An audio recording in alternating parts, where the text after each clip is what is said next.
আচ্ছা দাদা, যে কোনো কাজ করতে গিয়া অনেক ধরনের প্রবলেমস হয়, অনেক প্রবলেম ফেস করতে লাগে, কিন্তু জিতে হেও যে প্রবলেম ফাইল হইয়া গিয়া নিজের গোল রে টাচ করে। তো এরকম কাজ করার গিয়া তোমারও নিশ্চয় অনেক প্রবলেম ফেস করতে হয়েছে। এই প্রবলেমগুলোর বিষয়ে যদি একটু ডিসকাস করা যায়, একটু কইতে পারো যদি। প্রবলেম বলতে এখানে কাজে গিয়া একটা হয় যে মিস্ত্রি বাবা বহুত কষ্ট হই। আচ্ছা, যে 2-3 দিন একজনে কাজ করলো, করার পরে এই মিস্ত্রি আর আয় না। তারা খবর করতে গিয়ে দেখা যায় কি বলে যে না, আমার যে স্টাফ আছে তারা ভয় পাইছে, কিবা আয়া দেখছে দাহর চলের, মানে হে ভয় পাইলিছে, হে আর আইতে চায় না।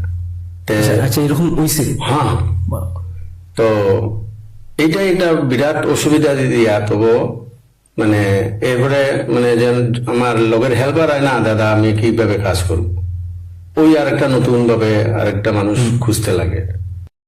তখন তার পিছনে এটা ইয়ে থাকে যে আমি এই আগের মিস্ত্রিটা কাজটা সারিয়া গেছে কেন, ও তারে বাবা আবার বুঝাইয়া উজাইয়া কইতে লাগে বিলেবে সে তার ভয় পাইছে, এটা কইলে তো হেও কাজ করতো না। হ্যাঁ, তাই মোটামুটি একটা ম্যানেজ করি আবার তারা দিয়ে কাজ শুরু করলাম।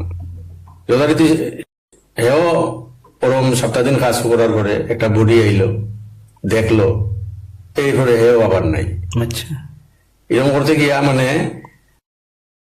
অনেক মিস্ত্রি বদলাইতে লাগছে, বহুত কষ্ট করতে লাগছে, এরে হেরে কইতে লাগে, তারপরে কিছুদিন কাজ বন্ধ করতে লাগে, আবার নতুন করে ওইগুলো বহুত মানে সাফার করতে লাগছে।